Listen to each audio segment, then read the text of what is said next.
They were just finishing dinner when the doorbell rang. 12-year-old Lori jumped up to answer the door before her father or brother could get up, but quickly returned to the dining room with a perplexed look on her face. "It's a policeman, Daddy. He wants to talk to you," she informed him. Frank was seized with fear, but he tried his best to hide it from his children. When he got to the door, he saw that the caller was actually a Georgia State police officer. "Are you Frank Parker?" the policeman asked. "Yes," Frank confirmed. "Are you Meredith Parker's husband?"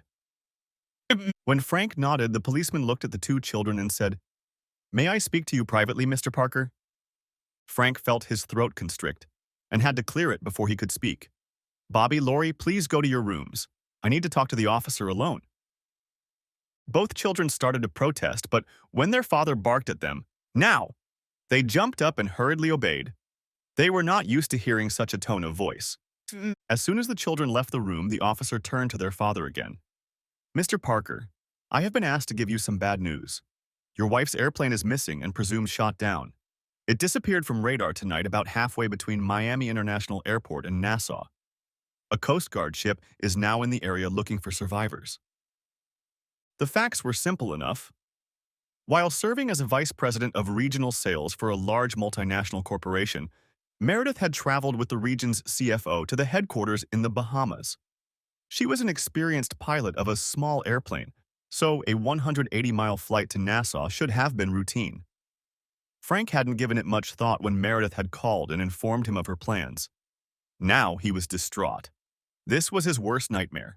His wife's plane had crashed at night in the shark-infested waters of the Caribbean. The officer gave a few additional details that were not at all reassuring to Frank, and promised that the Coast Guard would call in the morning or sooner if there was any news. No sooner had the door closed behind the policeman than Bobby and Lori ran up to him with concerned faces and began asking questions that their father couldn't answer.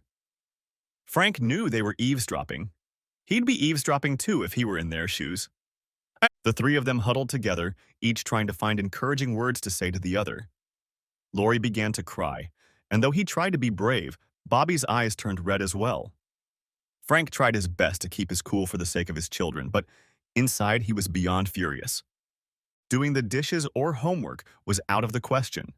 They spent the rest of the evening at arm's length from each other. It was past the time when the children would normally go to bed, but the phone call never came. Finally, exhausted by the late hour and their fears, all three of them moved into the bedroom and the children fell asleep with their father for the first time since they were small and afraid of thunderstorms. The next morning, they were already up and trying to eat breakfast when the Coast Guard called. The faint hope engendered by the call was quickly extinguished when the officer informed Frank that the boat combing the area had found nothing. Frank called the principal of the middle school the children attended and explained to her why Bobby and Lori would be absent that day. He went to check on them, but found them sitting in front of the television watching a CNN report on the missing airplane. Frank wasn't sure whether he should let them watch further or turn off the TV. But no sooner had he made up his mind than the phone rang again, and from then on, as soon as Frank hung up after one call, another one came in. Not surprisingly, Meredith's parents and his own were the first to call. They were all extremely concerned, but they all tried to exude false optimism, hoping that she would miraculously be found. Frank promised to call back immediately with any news. Then followed calls from Meredith's friends and coworkers. All wanted to say or do something to help, but none of them had any idea how to do it. The conversations were short and awkward. The most difficult of all were the calls from members of the media. He should have expected them, but Frank was caught off guard when the first reporter called and talked to him much longer than he wanted to. Then other media outlets started calling, and as Frank realized what was going on, he began screening out all the calls and answering only those from people close to him. During all of this activity, a procession of neighbors and friends started coming to the door with condolences and food. At first, their generosity was appreciated, as Frank had no energy to cook, but soon he and his children had more food than they could hope to eat in a week. It was an old Southern tradition to express concern and condolences with food, but while Frank appreciated the gesture, every roast and casserole was a bitter reminder that his wife, with whom he had lived for 20 years, was almost certainly dead. The next few days were horrible. The Parkers found themselves practically prisoners in their own home, held together only by a desire not to deal with other people and the hope of some news from the Coast Guard. Frank called the Miami office daily to get the latest news, but the reports were always negative. Then, 5 days after a state trooper showed up on their doorstep, the long-awaited news arrived. A Coast Guard officer called to inform Frank that the wreckage of his wife's plane had been found. There was no sign of survivors. "I'm sorry, sir," the officer said, "but we're forced to cease search and rescue efforts at this time." Frank wanted only one thing, to hide and mourn alone. But there was no such opportunity. Instead, an endless list of responsibilities fell upon him, and all of them were excruciating. The worst, of course, was breaking the sad news to Bobby and Lori and trying to comfort them. When they finally calmed down, he had to call relatives and close friends to let them know. Then he called their church to organize a memorial service. Then the newspaper to write an obituary. More calls followed to let them know the time and date of the service. By the time he finished the work, Frank felt physically and emotionally drained. Somehow the family survived the service and began the slow, painful process of returning to normalcy. The kids went back to school the following week, and getting back to a routine seemed to help a little. Frank was less fortunate. He now had a whole new set of responsibilities. At the urging of a friend, Frank went to a lawyer to find out what his legal responsibilities were. He was shocked to learn that he would have to apply for a death certificate. "But her plane crashed at sea," he protested. "How can there be any doubt?" "I know," the lawyer lamented, "but in the absence of a body and a doctor's certificate, the court has to make an official declaration." "Do I really have to wait 7 years?" Frank asked vexedly. "No," his lawyer assured him. "In cases like this one, where a person has gone missing at sea, there are usually no significant delays. After the attack on the World Trade Center, death certificates were issued within days, although some bodies were never identified. You may have to answer some questions, but these cases are usually resolved very quickly." "I can draft a petition for you," the attorney continued. "I can also help you amend all the other documents." When Frank looked puzzled, the lawyer said, "Well, like joint bank accounts, mortgages, insurance, car titles, wills, anything. While I'm at it, you need to contact your wife's company and find out what benefits you're entitled to and get all your personal belongings." Frank shook his head tiredly. In his grief, he couldn't stop thinking about how difficult it would be to destroy the life he and his wife had shared. Now he had one more thing to do that he dreaded. Call the widow of John Collier, the CFO who was on the plane with Meredith. Frank had only met Collier a couple of times at his wife's company events, but he immediately disliked the executive. In Frank's opinion, Collier was one of those narcissistic types who think they are smarter than everyone else. In the short time Frank had spent with him, Collier had managed to list enough names and boast of his accomplishments to leave a bad taste in Frank's mouth. But it wasn't his widow's fault, Frank reminded himself, and he felt it his duty to contact her. Frank called, and Amanda Collier was already waiting for him. As they exchanged condolences, Frank realized that she was probably the only one who truly understood his feelings. As they settled into her living room, she asked affectionately, "How are you now, Frank?" "I'm having a hard time, Amanda. A very hard time. I just can't come to terms with the fact that she's really gone. So many things remind me of her." He shook his head helplessly. "You know what the hardest part is? When I'm on the street or in a crowd of people, I keep thinking I've noticed her. The other day I must have scared some poor woman half to death when I caught up with her because I thought it was Meredith." He stared at the floor, recalling the memories and his emotions when he realized what he was doing. Amanda looked at him sympathetically. She knew that no words would help. Finally, he looked up at her. "And you, Amanda, how are you doing?" "It's not easy, Frank, but I'll manage," she told him. "To tell you the truth, I'm probably coping a lot better than you are. John and I didn't have children, so I don't have two to comfort them the way you do. Also, and I wouldn't say this to anyone else, John and I didn't really get along before all this happened. I've caught him having affairs a couple times in the past, and I think he was in the middle of one. If that hadn't happened, we probably would have been headed for divorce a long time ago." "I'm sorry to hear that, Amanda," Frank told her sympathetically. "I can only imagine the conflicting emotions you're feeling." "Yes," she agreed. "One moment I'm relieved that I won't have to deal with his cheating anymore. and the next I'm feeling guilty because I'm not getting any sadder. And no matter what, some part of me still misses him. Are you going to be okay financially? Frank asked, trying to change the subject. I'm not sure, she admitted. The good news is that the company took out life insurance on Frank's life, and since he died while on a business trip under the double indemnity clause, I'll get twice the face value. The bad news is that I'm going to need every penny of that money because I found out that Frank made a series of bad investments in the futures market and severely depleted our assets. What Amanda said about her late husband didn't surprise Frank. He couldn't believe that an egotist like John Collier wouldn't have been a faithful husband. Besides, the idea that Collier fancied himself a market trader was entirely consistent with Frank's ideas of the man. Frank's attention was drawn to Amanda's mention of life insurance paid for by the company. He remembered his lawyer's advice and made a mental note to contact Meredith's benefits department immediately. If Collier was insured, Meredith should have life insurance as well, and until he found a job, those funds could come in handy. After chatting for a few more minutes, Frank rose from the couch. Amanda, please forgive me, but I have to cut my visit short. Billy and Lori will be home from school soon and I need to pick them both up. But please stay in touch, and if there is anything I can do to help, even if you just need to duck your head, please don't hesitate to call me.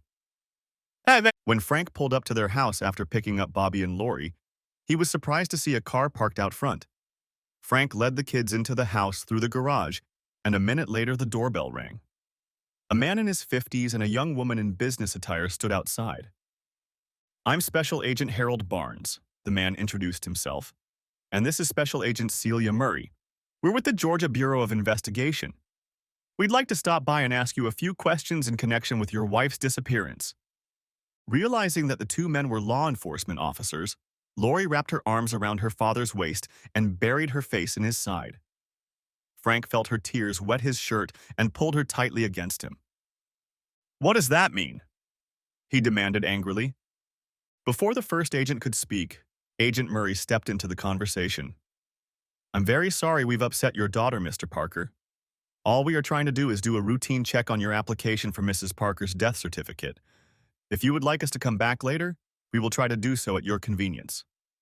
Frank ignored her and turned to face his daughter. It's okay, sweetheart. Nothing terrible has happened. The female agent dropped dramatically to one knee, reached into her purse, pulled out a napkin, and held it out to the girl. Here, honey, she said in a gentle voice. Lori, hesitating, timidly accepted the napkin, wiped her eyes, and then blew her nose. When Frank saw that his daughter had calmed down, he put his arm around her and spoke to her. These people need to talk to me a little about your mom, Lori. Why don't you go and start doing your homework? I'll be here in the living room if you need me. With those words, he gave the 12-year-old girl a gentle nudge in the direction of her room. He then turned to face the officers. If it won't take long, let's try to get this over with. The three of them walked to the living room and settled around the coffee table. We need to get some information about your wife, Mr. Parker, the male agent began. How long have you been married? We got married in 1990, right after graduating from the University of Georgia, Frank replied, remembering the beautiful brunette he had conquered so many years earlier. And she worked for the International Marketing Corporation until, well, before she disappeared. That's right, Frank confirmed. She was vice president of sales for the southeastern United States. If her region is the Southeast, why would she go to the Bahamas? A younger woman asked. At IMC, Frank explained, the Southeast included Puerto Rico and the Caribbean, as well as the United States. Their Caribbean headquarters was in Nassau, so Mary often had to fly there. Mary? The woman asked. Frank felt his voice grow hoarse. Mary was my pet name for her. Agent Murray reached out and patted him sympathetically on the shoulder. It's all right, Mr. Parker. I know this is hard for you. The senior agent decided to change the line of questioning. Was it normal for your wife to fly her own airplane on business trips? Yes, Frank replied. Mary's father was a pilot and she got her license as soon as she was old enough. She took every opportunity to fly herself because, she said, it made her independent of commercial airline schedules. She could get where she needed to go, complete her business and return home, while her competitors were still stuck in the terminal, she said. She felt that gave her an advantage, especially when she was just starting out. Both agents took notes. Then Agent Murray looked up at him. "What about you, Mr. Parker? What do you do?" Frank managed to smile. "I'm a house husband." Noticing their looks, he continued. "I was an aerospace engineer until 3 years ago when my company downsized and I was laid off. The only chance of finding a new job would have required me to move out of state. But in the meantime, things were going great for Mary.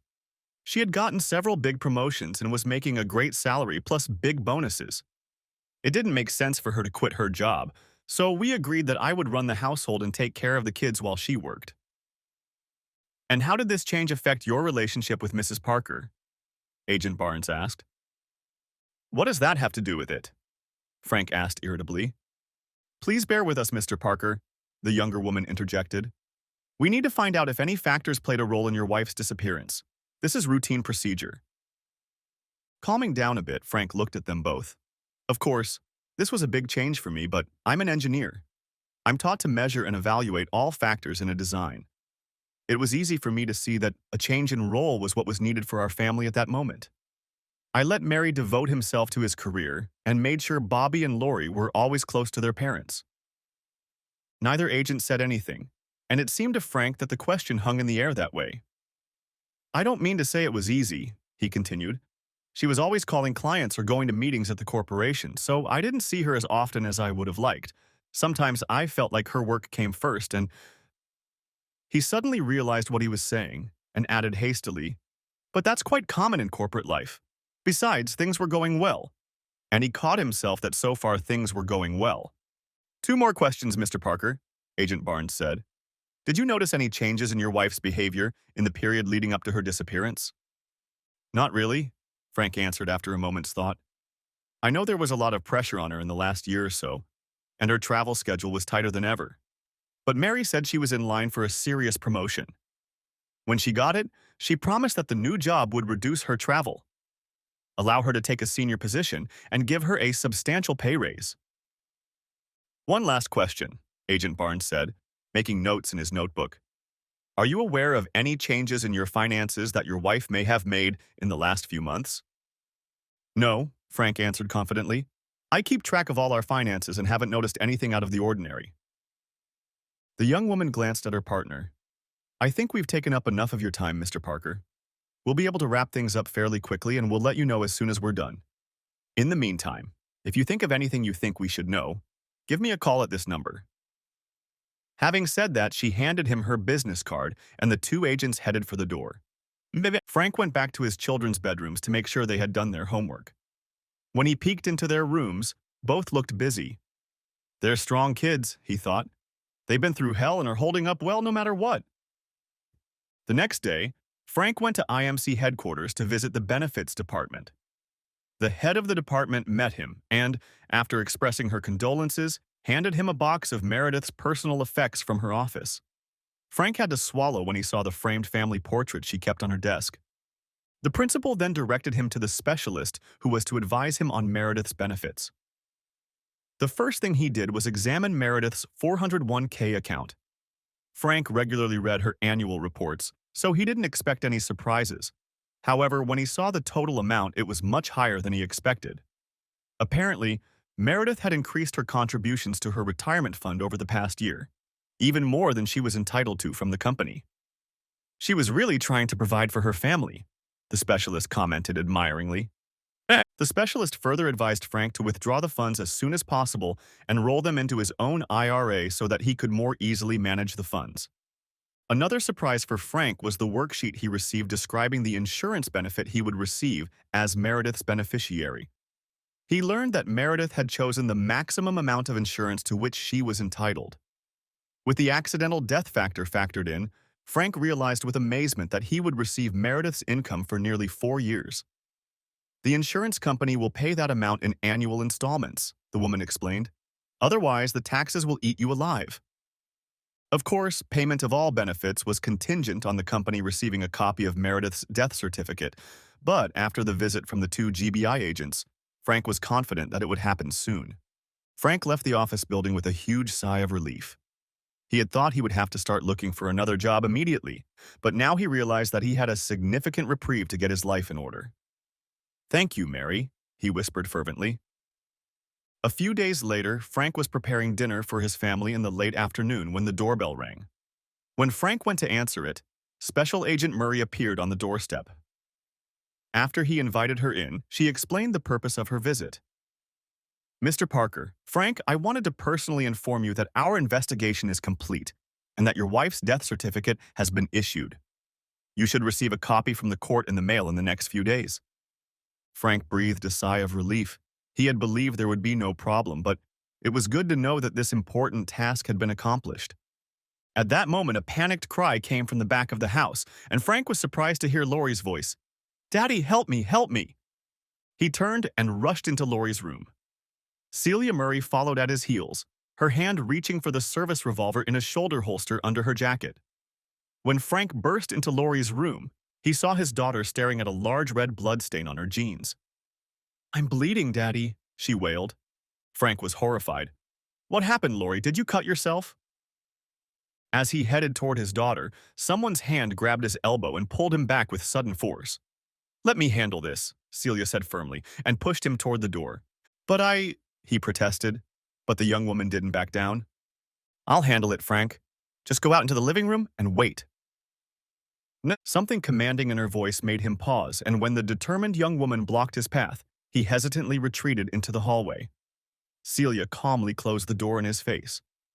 15 anxious minutes later, the door opened, and Celia appeared on the threshold. Before Frank could ask a question, she grabbed his arm. "Laurie is fine. You need to go to the store right now and buy a pack of sanitary napkins. Get the smallest size." "But Laurie, Bobby," he began to protest. "I'll take care of Laurie and let Bobby know what's going on. You, on the other hand, need to go to the store and get back here as soon as possible," she said. As Frank drove to the nearest store, it hit him and he started berating himself. "She's menstruating, you idiot. You should have realized it right away." On the way back, he kept cursing himself for never talking to his daughter about growing up and becoming a woman. "Oh, Mary, I need you more than ever," he thought, feeling sorry for himself. When he got home, Celia met him at the front door and snatched the package from him. Looking at the package, she smiled. "You did good, Daddy." Then she disappeared into Laurie's room. Another 30 minutes later, Celia reappeared, hugging Laurie, who somewhat timidly backed away. Frank knelt down and hugged his daughter as she came toward him. "Oh, honey, I'm so sorry. I should have talked to you about this a long time ago. I just hadn't thought about it." "It's okay, Daddy," the girl spoke up. "I just didn't realize what was going on and I got scared. Celia explained it all to me.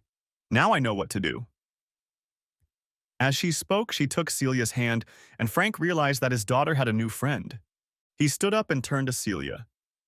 "Thank you so much. It's good to have you here. I must have panicked for a moment." He looked at his daughter. "I'm afraid I'm not very good with girls."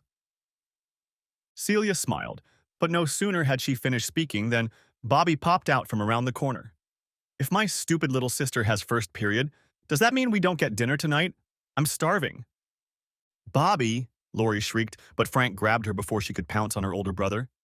"Bobby, if you talk to your sister like that again, I guarantee you'll go to bed hungry," Frank warned his son.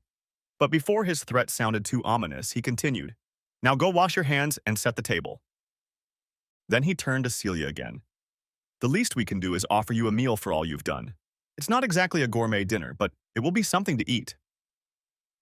The young woman was visibly embarrassed. "Thank you, but I can't interfere." Her protests were cut short, however, when Laurie grabbed her arm. "Please, Celia, stay and eat with us." Looking at her new friend, Celia smiled and said, "Okay, Laurie, just for you." Looking at Frank, she smiled again. "Thank you. I would love to have dinner with your family." The four of them sat down at the table, and Celia was the subject of many questions from the two children about her experiences in law enforcement. Frank ate and listened, simultaneously amused by his children's curiosity and marveling at how easily Celia handled their questions. He suddenly realized that for the first time in a long time, the two of them seemed to be coming out of their mournful shell. When dessert was finished, Frank sent Bobby and Laurie off to do chores and then offered Celia a cup of coffee. As they sat at the table, Frank had a chance to ask his questions. You seem to be comfortable with Bobby and Lori. Do you work with young people often? She smiled. I actually come from a big family, 2 brothers and 3 sisters. I was the oldest, so I guess I was a second mom to the others. She paused to take a sip of coffee, then continued.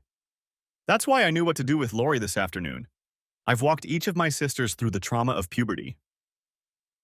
She looked at Frank and smiled again. For that matter, my father was as helpless as you are now. Frank grinned mischievously. Well, all I can say is that I'm glad you ended up here. Even when I finally realized what was going on, I still wouldn't have known how to calm Lori down so quickly. She smiled in appreciation, but then her expression turned more serious. How are they coping with the loss of their mother? She asked. Frank sighed. About as well as can be expected, I suppose. Lori was very clingy. I think she's sorely lacking in female influence. As for Bobby, it's hard to say. He's gotten moody and a little withdrawn, but I don't know if that has to do with Mary's death or just the fact that he's a teenager now. Celia looked at him sympathetically. From what I've seen, I think you're doing a great job with them. It's just going to take time, both for them and for you. With those words, she stood up and said, I really enjoyed the meal, Frank, but I've been intruding on your family for too long. I have to go now, but if you don't mind, I'd like to say goodbye to Lori and Bobby. When Frank nodded, she walked out into the hallway and Frank heard her say goodbye to Bobby. She then spent a few minutes in Lori's room, and when she returned, Lori was walking beside her with her arm around Celia's waist. She really has a new friend, Frank thought in surprise. A few days later, a package arrived in the mail for Lori.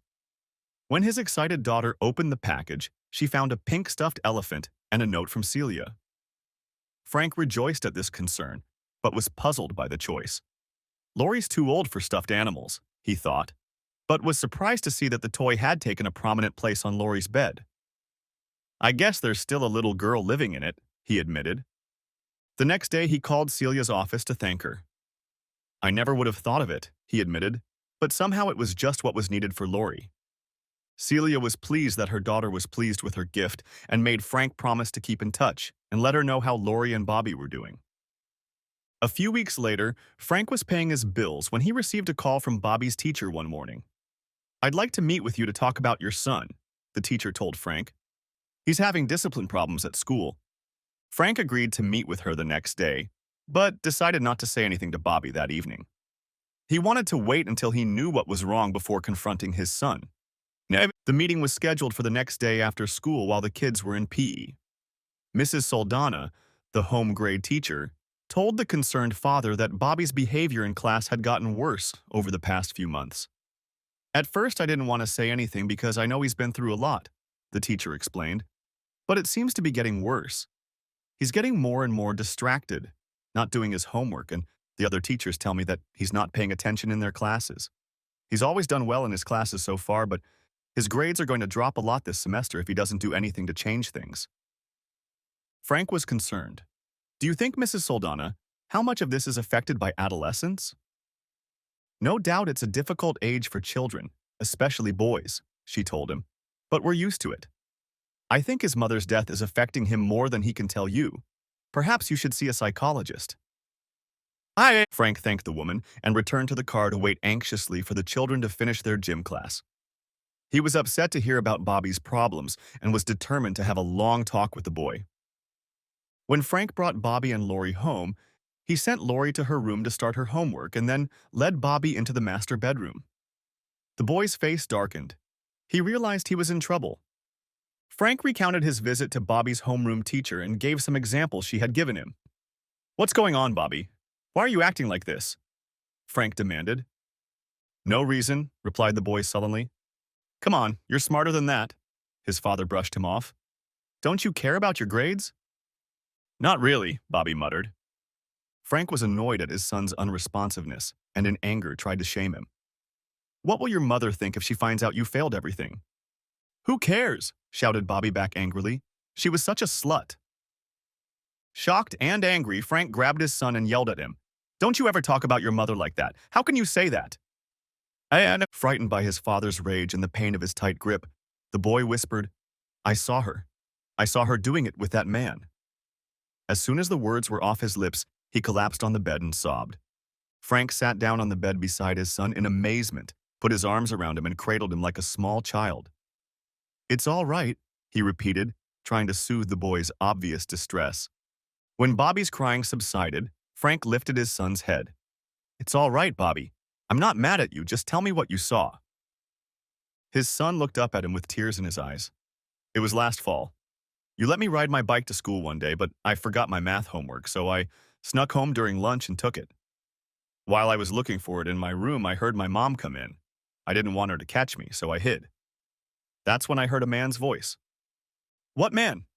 Frank asked a little hurriedly. "I don't know," said Bobby, "some guy. I've never seen him before." "That's all right," Frank reassured him. "Just tell me what happened next." "They came in here, and then it got quiet, and I thought I could sneak out. But then I heard my mom make a funny sound, and I got scared, and I looked into the room, and they were lying on the bed." The words came out of his mouth faster and faster, like he was desperately trying to spit them out, and when he was done, he burst into tears again. "Why did she do that, Daddy? How could Mom act like such a slut?" Listening to his son's story, Frank felt himself going numb. But he didn't have time to deal with his own emotions. His son needed him. "I understand, Bobby. It's all right. I'm sorry you had to see that, but I'm glad you told me." He gently took his son by the shoulders and turned him around to face him. "Sometimes, the people we love make mistakes or do things we don't like. It doesn't mean we don't love them anymore, just that we don't like what they did. I don't know why your mother did what she did, son, but I do know that she loved you and Lori very much. I want you to remember only good things about her." He hugged his son and continued to talk to him for a while longer. When he felt the boy had calmed down enough, he gently asked him to get on with his homework, and Frank went to the kitchen to prepare dinner. Before Bobby left, Frank asked him not to say anything to Lori. The boy promised, and Frank was sure he would keep the disturbing news from his sister. The rest of the evening passed without incident, but as soon as the children went to bed, Frank began to vent his emotions. His first reaction was to deny what Bobby had told him. His son must have been mistaken or misinterpreted what he had seen. But he couldn't stick to that logic for long. His son was too upset about what had happened. After this confession, Frank's thoughts turned bitter. How could Mary betray him? He thought they had a solid marriage, so how could she be having fun with someone on the side? And anyway, who was this man and how long had their affair lasted? It's hard to lose your wife in a plane crash, he thought in despair. It's even worse to find out you lost her long before that. Sleep didn't come that night, and the next day Frank was in a black mood.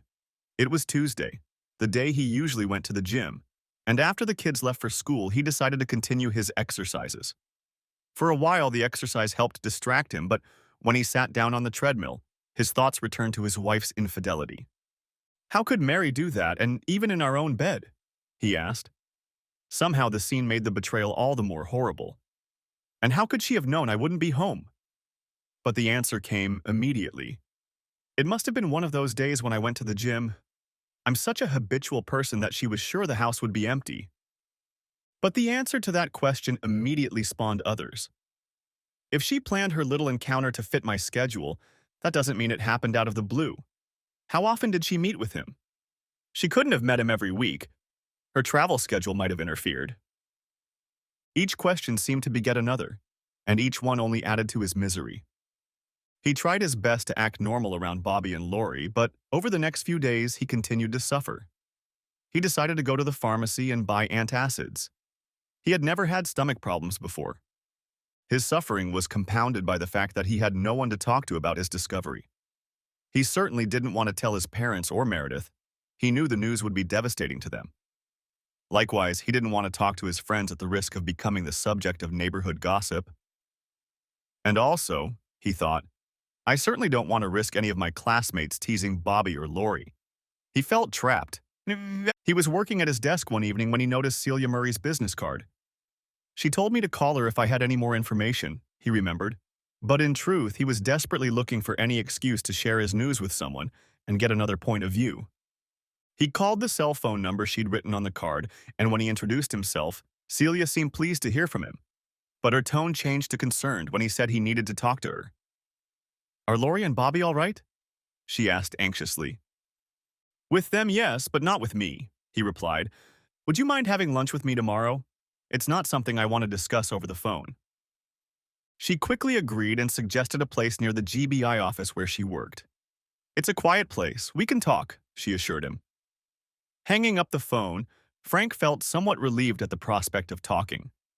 Celia was waiting in the restaurant when Frank appeared in the doorway.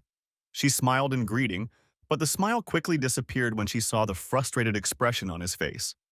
After they sat down at the table and ordered, she couldn't take it anymore. For heaven's sake, Frank, what's wrong? You asked me to let you know if I had any more information about my wife, he said. I don't know if it has anything to do with your investigation, but I just found out that Meredith is cheating on me. As he said it, he felt ashamed, tears flooding his eyes and running down his cheeks. Now, Celia reached across the table and took his hands in hers. Oh, Frank, this is awful. Tell me what happened. The whole story of the meeting with Bobby's teacher, the confrontation with his son, and Bobby's painful revelation poured forth in a river, interrupted only by the appearance of food. Celia listened in silence, letting him narrate at his own pace. Only when he reached the end did she speak. Poor Bobby, she said. No wonder he behaves like that at school.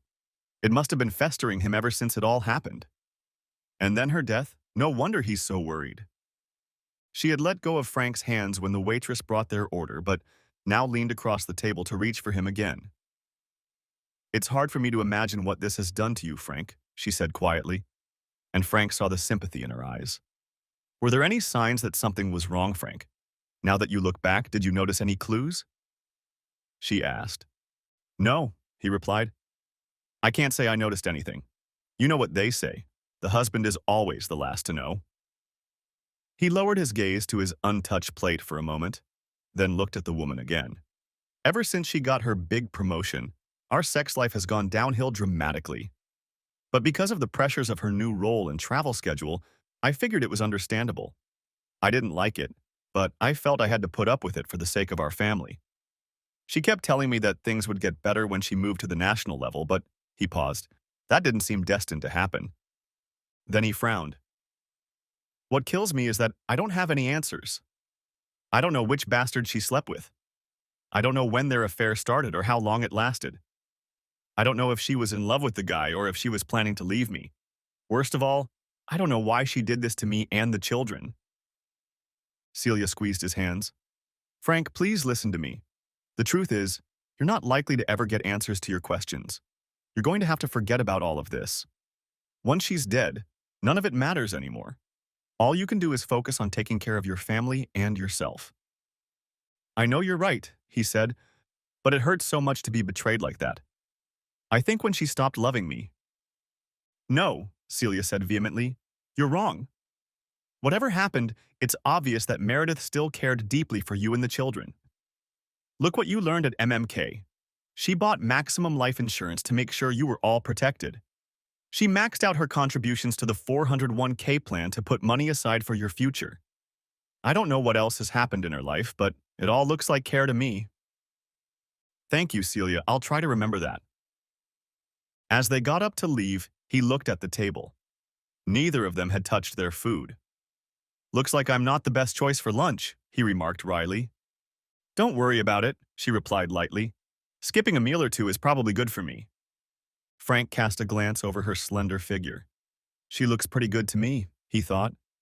It's been a long time, he said to himself regretfully. As they were walking out the door, she took his hand. Please stay in touch, Frank, and let me know if there's anything I can do to help. I'd really like to help. Then she reached up and kissed his cheek. As she turned away, Frank thought a blush appeared on her cheeks. And then, back home, Frank was surprised to find that his mood had changed. I guess I really needed to talk it out, he said to himself. The following Saturday, Frank was out in the yard picking up limbs that had fallen during a thunderstorm. When he entered the house, he saw Lori talking on the phone. He turned to Bobby, who was standing nearby. Did someone call? Frank asked. No, replied Bobby dismissively. She's just talking to her new best friend, Celia. Frank wondered. She calls Celia a lot? What's a best friend? Oh, Dad, Bobby replied in despair. You're completely off base. BFF is best friend forever. At that moment, Lori looked up and saw her father. "Dad, can we take Celia out to dinner?" "Let me talk to her," he said, holding out his hand to his daughter. When she handed him the phone, he said, "Hi, Celia, I think you heard. Would you like to have dinner with Lori tonight? Bobby and I will be here too." He heard her melodious laugh, followed by a quick agreement. "Very well," he said. "Why don't you come here about 6 o'clock?" After they had agreed, Frank hung up the phone and turned to his daughter. "Well, here she is," he said. "I hope you'll be happy." "Oh, yes, Daddy," she squeaked. "In that case, you and Bobby should clean up the place so she won't think we're living like pigs." "Oh, Daddy, do I have to?" Bobby protested. But before Frank could answer, the boy turned and began to gather up the clothes he had left in the room. He's still a teenager, Frank thought, but he seems to be getting better. Turning and heading into the kitchen, Frank began to contemplate what kind of dish he should make. Definitely something better than spaghetti and meatballs, he thought, remembering the first time Celia had dinner with them. He finally settled on the fish dish, which he considered one of his specialties. He was sure he could make it, and the kids liked it, which was always a plus. For that, he knew he would have to make a trip to the grocery store. After explaining his errand to Bobby and Lori, he told them to stay in the house until he returned. He found a nice piece of salmon in the seafood department and then decided to buy dessert at the bakery. I should grab a bottle of good wine, he thought, and steered the cart to the appropriate aisle. Once he found what he wanted, he stopped by the floral section of the store and bought a bouquet for the table. On the way home, he thought about what he was doing. "I'm really getting full on this food," he realized with amazement. Eventually, he decided it was because he owed Celia a good lunch. "After all, I did ruin her lunch," he said to himself. Celia rang the doorbell at 6 o'clock, and no sooner had Frank gotten to the door than Lori was already ushering her in. To Frank's amazement, even Bobby deigned to show up, and the teenager made polite conversation. Frank, for his part, was feeling a little awkward and inarticulate, but if Celia noticed it, she didn't show it in any way. Instead, she chatted cheerfully with Lori and willingly went with her to see what the girl wanted to show Celia in her room. By the time they reappeared, dinner was almost ready. The supper had succeeded to the best of their ability. Celia was duly impressed with his culinary abilities. "Oh, a man who can cook. My mom warned me about the likes of you," she teased, as well as the fact that he was clearly at ease with the children who chattered away, answering her questions. When dessert was finished, she insisted on joining in the cleanup, and with her help, the dishes were soon put away, rinsed, and put in the dishwasher to run later. At this point, Bobby excused himself to continue a video game he had paused, and Lori wanted to watch a favorite program she had videotaped, so the two adults filled their glasses with wine and went out into the living room. "Frank, that was wonderful," Celia complimented him. "I don't know when I've had such a good time. Thank you so much for inviting me." "I don't think Lori will ever speak to me again if I don't," Frank laughed, and Celia joined him. "She's a wonderful girl, and you're lucky to have her," she replied. "And her father is doing a pretty good job, too." Frank felt his face redden. But then Celia's face took on a more serious expression. "Frank, besides having a great time with you, I'm glad you invited me because I have some information I want to share with you." Frank caught the new intonation in her voice and looked at her curiously. "It's very confidential, Frank, but I think I know you well enough to trust you. And it concerns you, at least indirectly." Now she certainly had his attention. "As you know," Celia began, "the GBI had to conduct a routine investigation before issuing your wife's death certificate. And, as you also know, we found nothing that would give us grounds to refuse to issue a certificate that was properly issued." She took a deep breath and continued. "Naturally, we did the same thing with John Collier, but we discovered a few oddities. First, it turned out that he was in financial trouble after a series of bad investment decisions." Frank nodded. Celia's words matched what Amanda Collier had told him. "In addition, over the past few weeks," Celia continued, "IMC Security has informed us that they have discovered what appears to be significant irregularities in Southeastern University's accounting department, headed by John Collier. More disturbingly, they believe they have uncovered a fraudulent billing scheme that may have resulted in the theft of millions of dollars from IMC, and John Collier appears to have authorized it." "Poor Amanda," Frank commented. "She didn't deserve that." But then he began to consider what Celia had told him, and new possibilities opened up before him. Could John Collier have had a hand in the disaster? He asked. Could it have been a way of covering his tracks? When Celia answered nothing, Frank's imagination kicked into overdrive. What if Meredith found out Collier's plan? What if he killed her to silence her and used the plane crash to hide the evidence? Maybe he's still alive. Maybe he's hiding in some villa by the sea and laughing at all of us. Take your time, Frank, Celia urged. You're getting carried away. The most likely scenario remains that the plane went down unexpectedly, as we've assumed all along. If Collier was indeed involved in the embezzlement scheme, the crash disrupted his plans. We'll explore all possibilities, but we can't jump to conclusions, and neither should you. But Frank found it hard to shut off his imagination. You don't think Meredith could have had anything to do with this, do you? He asked sharply. Celia sighed. It's not out of the question, she agreed. But we don't think it's likely. For one thing, if she was involved, it would mean that she planned ahead of time to abandon her family. It's unusual for a mother to abandon her children, especially children their age, she said, gesturing to the children's rooms. Collier, on the other hand, had no children, and his wife reported that their marriage was on the verge of falling apart at the time of his disappearance. Moreover, unlike Collier, Meredith's finances were in perfect order, and prior to her disappearance, she had done nothing to suggest that she was involved in any plan, if there was one, of course. In fact, her actions were the exact opposite of those of someone planning to disappear. But that's just speculation.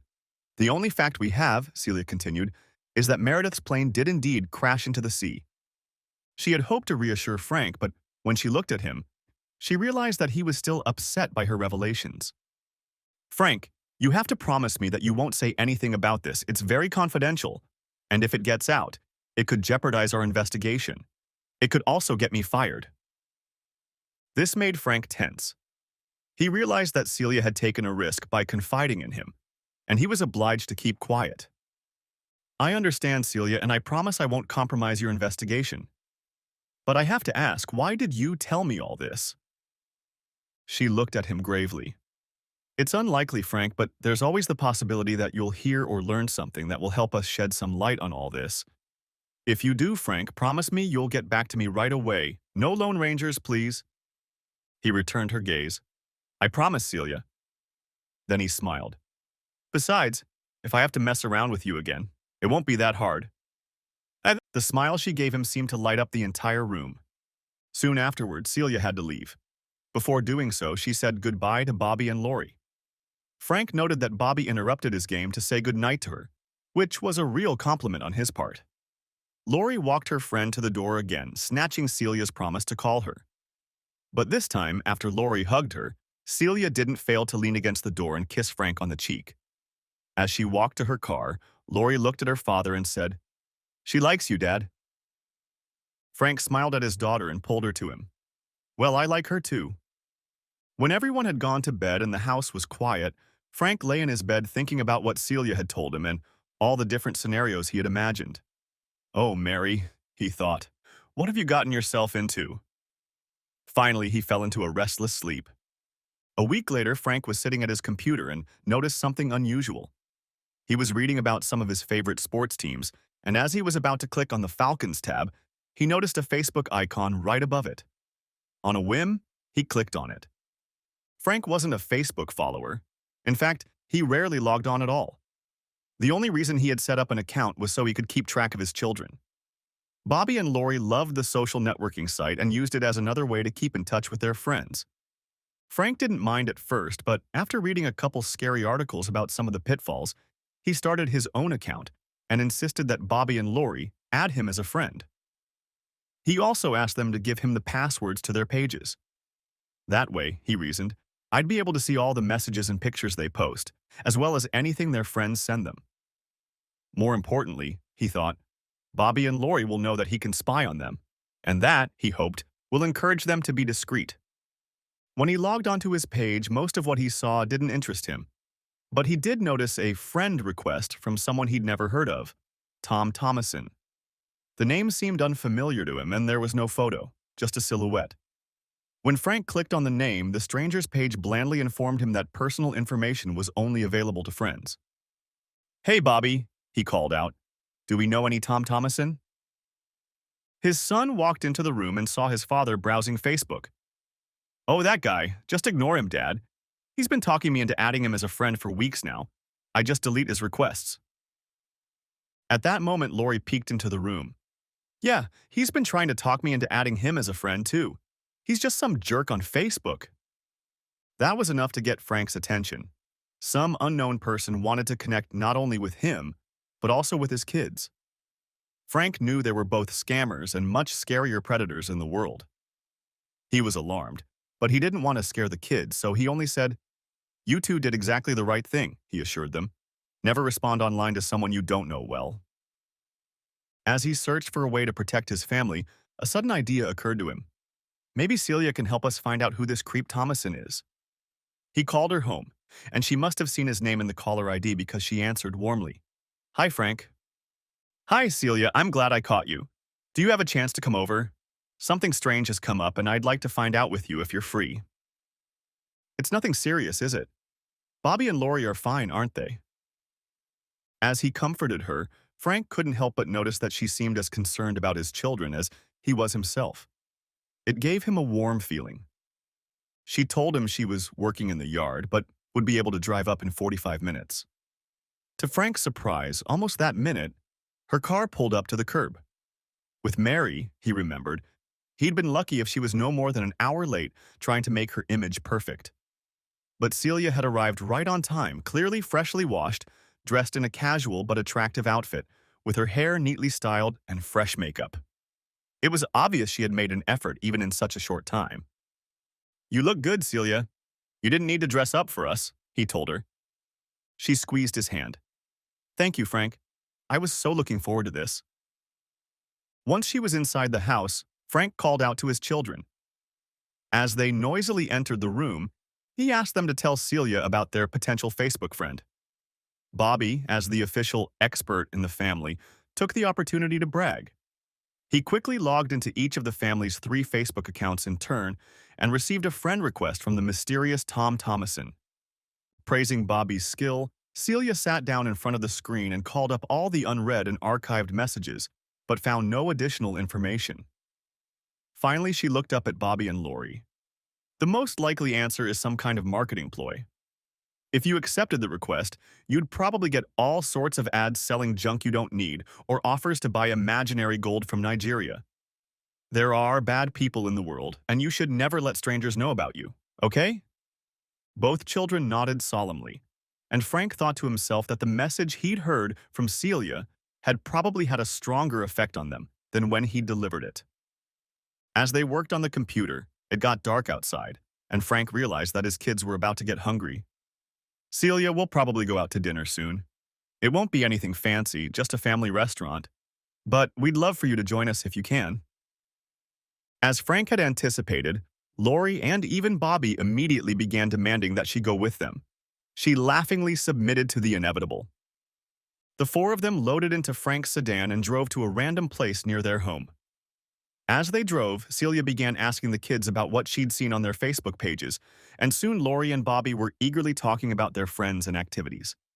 Listening to the conversation, Frank thought, Celia probably already knows more about what's going on in Lori and Bobby's lives than Mary does. He remembered that on the rare occasions they had met together before her death, Meredith's conversations had mostly revolved around her work. He felt guilty about his infidelity, but knew it was true. The lively conversation continued during dinner and the drive home, and Frank was pleased when Celia entered the house with them. The kids immediately sat down in front of the TV and asked Celia to watch with them, but she waved them off. "I need to talk to your daddy for a bit." She took his hand and led him into the living room. When they sat down, her face grew serious, and she said, "I didn't want to alarm Bobby and Lori, but I don't think those Facebook requests were a marketing ploy. There have been some identity theft scams reported to the Bureau, but they usually don't target children. To me, it sounds like someone is specifically trying to get your family's information." The thought of his children being in danger sent a chill through Frank. Who could it be? What could they possibly want? "I don't know, Frank," she replied. "This is unlike any cyber fraud pattern I've encountered before." "What can we do? Shut down their Facebook accounts? Maybe keep them off the net altogether? She looked thoughtful. I don't think that's necessary, provided they're careful and don't socialize with strangers. And if they get nonsense emails with embedded websites, warn them never to click on the links. She thought for another moment, then said, the problem with the internet is that it's so amorphous. You can't tell who you're dealing with or where they are. But it's not as opaque as many people think. I have a friend in the federal government who could help us. He may not be able to find out who Tom Thomason is, but he could tell us where he lives. Let me call on Monday and let you know what I find out. With these words, she got up and went to her room to say goodnight to the two children. When she returned, Frank accompanied her to the door, but before she opened it, he embraced her. You've been like a guardian angel to us, he said sincerely. I don't know what we would have done without you. She looked into his eyes for a moment and then kissed him quickly on the lips. I don't know if I want to be an angel, she said with a wink. They don't have much fun.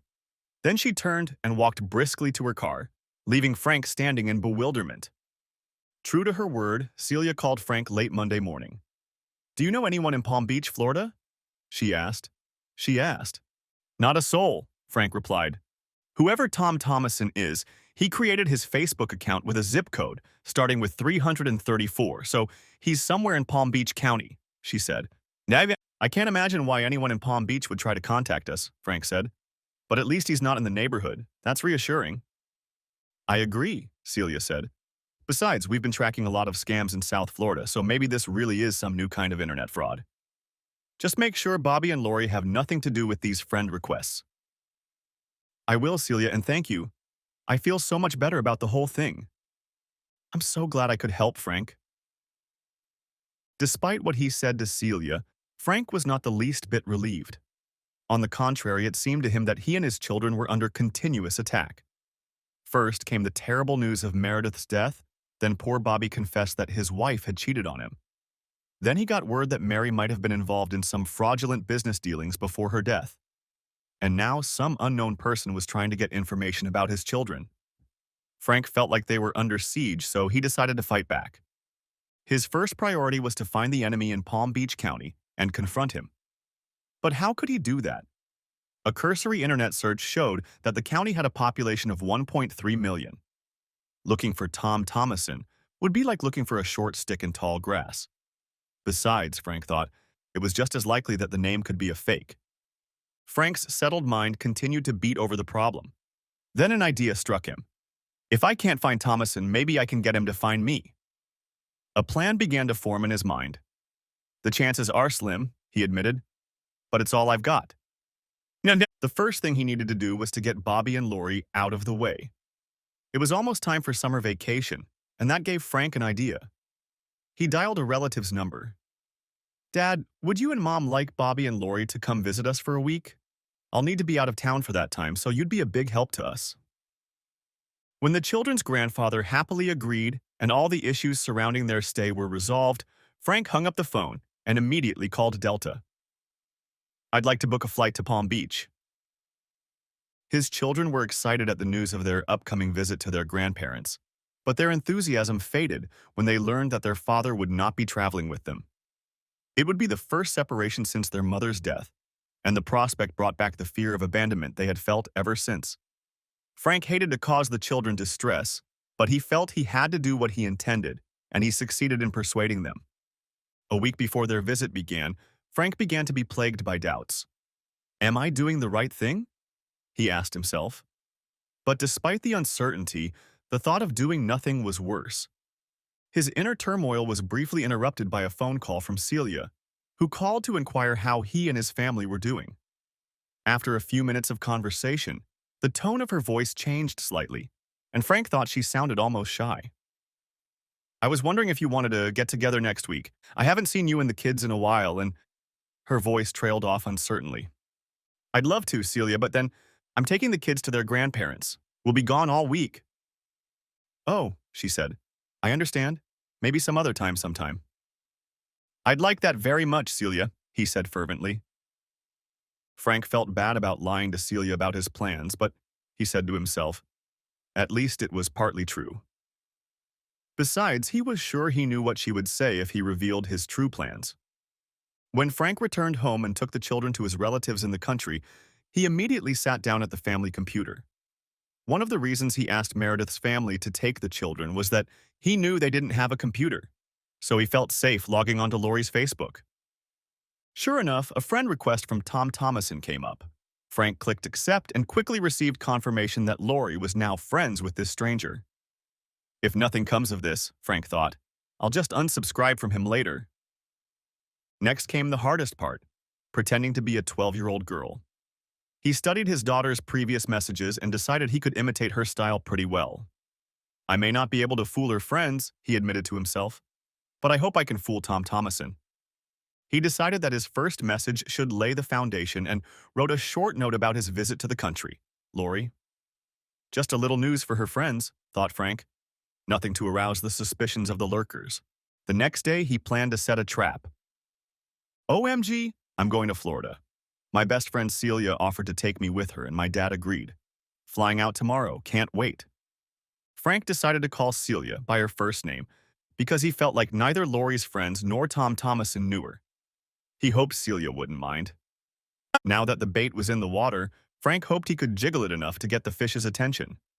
I can't believe I'm in Palm Beach. That's to die for. In the evening, Frank posted the following note. Spent the day at the beach. I'm going to be so tan. The next morning, Frank posted a note that he hoped would not go unnoticed. I'm going to the beach again tonight. Tomorrow, Celia is taking me shopping on Worth Avenue. We'll dine at Tabu's. To Kool-Aid. As soon as the entry appeared on Lori's page, Frank headed to Hartsfield-Jackson International Airport. Soon, he was already settled into his seat for the 2-hour flight to Palm Beach. As he looked out the window, he remembered that he had been to Palm Beach once before. In fact, he and Mary had driven through the city on their way back from their honeymoon in Miami Beach.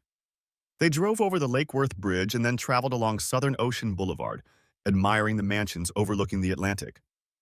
Once they landed, Frank rented a car and drove to a motel in West Palm Beach where he had a room reserved. There was a fast food restaurant across the street, and he grabbed a sandwich and a Coke, which he ate in the room while studying a map of the city on his laptop. He hoped he was doing the right thing. After breakfast, he checked Lori's Facebook page, but found only a few envious replies from her classmates. He didn't expect Thomason to contact him, but he hoped his fishing expedition might turn up something. Around 10 in the morning, he got in his car and drove east over the Royal Park Bridge, turned south, and then east again to Worth Avenue. He wanted to get there early, and he needed to park the car on the street so he could get there quickly if necessary. After driving around the block where the restaurant was a few times, he was beginning to wonder if he had miscalculated, but suddenly a car pulled out in front of him, and he was able to park. Putting the meter down, he walked down the street toward the restaurant. Spotting a bench in the shade, he gratefully sat down on it. He grabbed a baseball cap and sunglasses and put them on, hoping to disguise himself. Then he pulled out a copy of the Palm Beach Post newspaper and pretended to read while looking around the street. As he sat there, the realization came to him of how flimsy his plan was. He had no idea if the mysterious Tom Thomason had seen the fake posts on Lori's Facebook page and would show up in response. Worse, Frank had no idea who he was looking for. Unless the mystery man turned out to be John Collier, which Frank thought unlikely, how would he be able to recognize the threat? All he could hope for was to spot the suspicious man, whatever that meant, and come face to face with him. The street was crowded, and Frank did his best to keep an eye on all the passers-by. The restaurant was starting to fill up, and his stomach rumbled as he watched the entrance. He cursed himself for not thinking to bring a sandwich with him, but he hesitated to leave his post. Time stretched slowly as he sat, and after a while he noticed that the crowd in the restaurant was beginning to thin. Glancing at his watch, he realized that over an hour had passed. What an idiot, he thought. I won't feel any worse if I stay home, and at least I'll be able to see Celia again. While he was looking at the shoppers passing by, his attention was caught by a woman strolling across the street. Here we go again, thought Frank, seeing Mary in a crowd of strangers. In fact, he noted, the woman looked nothing like Meredith at all. Meredith had shoulder-length brunette hair, while this woman was a blonde with a short haircut, and her clothes were different from anything Frank had ever seen Meredith wear. But there was something eerily familiar about her, And as he continued to watch her, Frank realized that it was her gait that had triggered his reaction. Impulsively, he stood up and followed her. Throwing a glance outside, he saw that the blonde had reached the corner and was trying to hail a cab. Risking his life, Frank ran across Worth Avenue and jumped into the car. Just as he pulled away from the curb, he saw the woman climb into the back seat of the cab and race down the avenue toward Atlantic. Before reaching Southern Ocean Boulevard, the cab turned left onto County Road and headed north. Frank followed it for some distance. Finally, he saw that the cab turned left onto a suburban street and kept going until it got almost to Lake Worth. Frank stopped the car at the curb about the distance of a football field and watched as the woman paid the driver and then entered an elegant house that overlooked the lake. Frank squinted his eyes, trying to get a better look at her. With her hair color and short haircut, she looked nothing like Mary. But she was the same height and weight, and as she walked down the path to the house, Frank was again amazed at her gait. Sitting in the car, Frank suddenly remembered a book he had read a long time ago. In the story, an actor needed a disguise, but instead of a false mustache or wig, he simply put pebbles in his shoes. "If someone sees me," the actor told his friend, "they'll say, 'Looks like that guy, but it's not him,' because I'll walk differently." It works the other way too, Frank thought. As he thought back to the book, the certainty grew in him that he had just seen his deceased wife. Trying to hold back his growing anger, he ran down the street and walked to the door. Ringing the doorbell, he crossed his arms and waited. When the door opened, the woman looked at him with a perplexed look. Then she did a double take and shrieked, "Frank, what are you doing here?" "Hi, Mary. Funny to meet you here," he said sarcastically. After a second's hesitation, she reached out her arms to hug him, but he quickly raised his hands to stop her. "Don't touch me," he growled. Then, unable to contain his anger any longer, he shouted, "How could you do this to me? How could you leave Bobby and Lori?" Throwing a worried glance outside, Meredith grabbed his arm and dragged him into the house, slamming the door behind her. "I did all this for you, baby. For you and the kids," she persuaded him. "You have to believe me. It was the only way out." As she spoke, every now and then she looked around nervously. "What the hell are you talking about?" Frank demanded hotly. "You're missing the point. None of this makes any sense." "Sit down, kid," she coaxed him. "You have to let me explain everything." She was still talking loudly and rubbing her hands together nervously, sitting down and urging him to continue. When Frank sat down, an icy calm came over him. "Okay, Mary, I'm listening. I was so close to it, baby. I had a coveted big job in my pocket, but then that damn economy went down the drain. I knew that if I could get a little more exposure in the region, the economy would rebound and the promotion would be secured." She smiled pleadingly and held out her palms to her husband. "And Frank, once I get this job, we'll be on easy street. No worries about paying for college for the kids, no worries about retirement, no worries ever again." Frank could barely contain himself. Was it really all about money and Mary's position in the company? Meredith's hands rested on her lap again. "So, John and I—" "John Collier," Frank said grimly. "Yes," she continued, not catching his mood. "You've met him. Anyway, he and I figured out a way to move a few sales from our biggest accounts. We knew they'd show up eventually, it's just that we ordered them earlier in the current quarter. Every other region was reporting a significant drop in sales, and we had a significant increase in sales. The corporation was just thrilled. We earned the biggest bonuses the company has ever paid," she says proudly. Then the smile slides off her face like a rag dropped on the floor. "But the economy was getting worse, not better. And when John told me that eventually it would all come out, I knew we had to do something about it. We knew we were going to need a lot of money to pull this off, so John created a dummy vendor account and started sending fake invoices to IMC. They're so sloppy and wasteful over there, they didn't even notice." "So you plan to fake your death in a plane crash to cover your tracks?" Frank asked. "That's right, kid," she said, as if Frank was her star pupil. "With enough money, it's not hard to get someone to leave a Zodiac motorboat with a GPS signal in the Caribbean. We just homed in on the signal and landed right next to it." "So the whole thing was just a way to steal a lot of money and leave your family behind?" John asked bitterly. "No, baby," she protested. "It wasn't like that at all. I knew I'd have to get out of sight for a while, but I made sure you and the kids were okay." I took out life insurance and put everything I could into my 401k so you guys would have enough money, she said proudly. Said that. And you thought having enough money would make up for losing my wife and the mother of our children? This time she heard his bitterness. No, baby, no. You don't understand. I was going to come back for you. As soon as things settled down, I was going to contact you. We could go somewhere safe, baby. We could be together. As she spoke, her eyes continued to dart around the room. Frank looked at her with a stony expression. There's only one thing you're missing, he said in a flat voice. What's that, kid? She asked. You forgot about having fun with John Collier, he said. She was startled at first, but then she stood up and held out her arms to him. No, baby, it wasn't like that. John and I just worked together. We were never more than co-workers.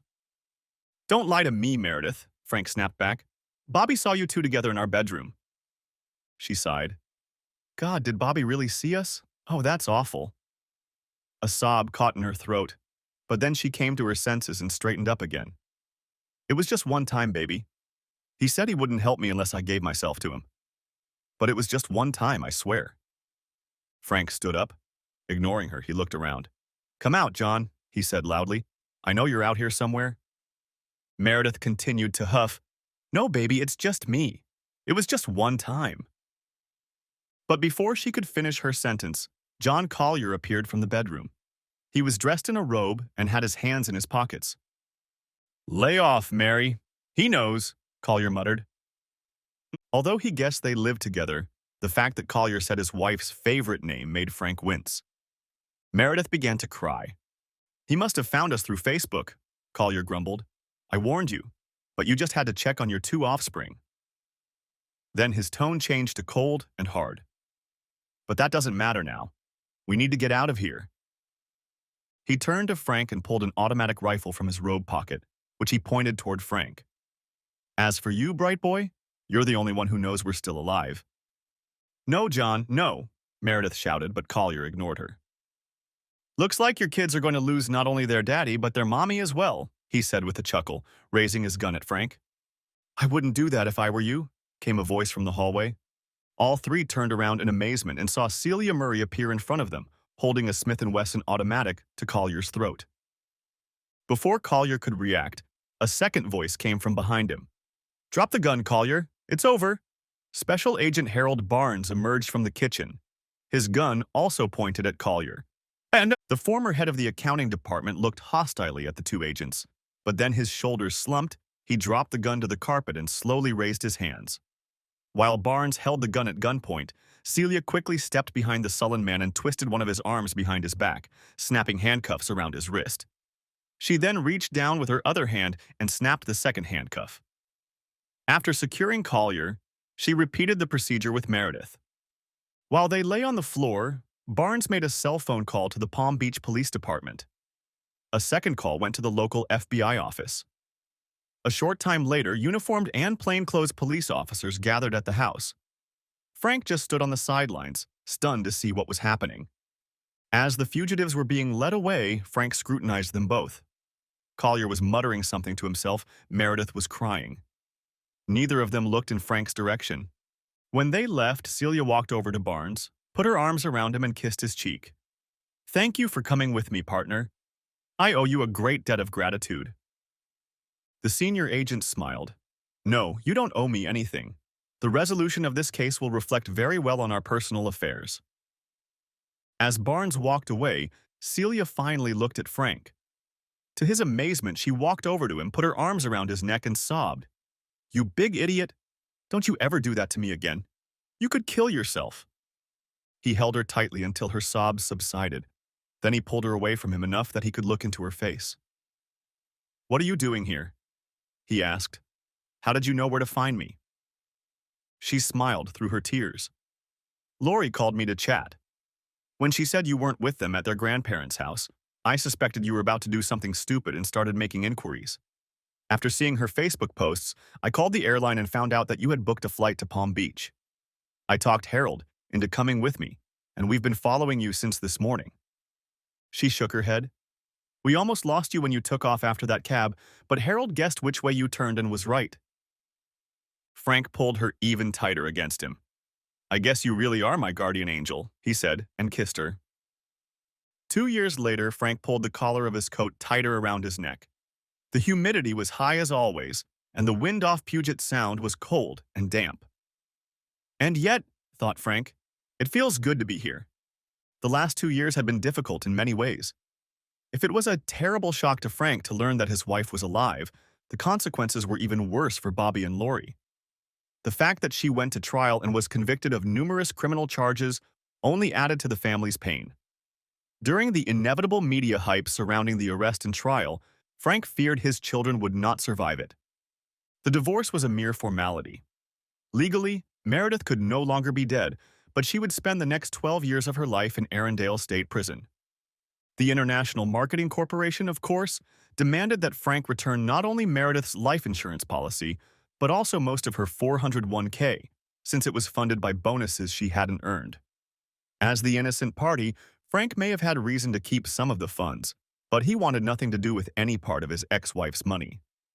Instead, he began urgently looking for work, as his family's savings were nearly depleted. The offer he received from a large aerospace company was coveted, not only because it allowed him to provide for his family, but also because it meant moving across the country. There were too many reminders of Meredith in Atlanta and too many questions from friends and others that he and his children couldn't answer. Finding a new place to live and work seemed like the best solution for all of them. Frank didn't want to leave the state where he and his children were born, but he was ready to embrace the Pacific Northwest and start a new life. They were fortunate enough to sell the house in Atlanta and buy a nice, albeit slightly smaller home in Seattle. Meredith had always wanted to live in a luxurious home, and Frank was content with something more cozy. The kids seemed to like it too, and they'd already made friends at the new school. He entered the house from the terrace and looked around for his car keys. Finding them, he poked his head into the kitchen to look for his wife. "Come on, Angel, let's go get our kids." Celia smiled happily at him. Thanks for watching. I hope you enjoyed it, so subscribe to my channel and watch the next video.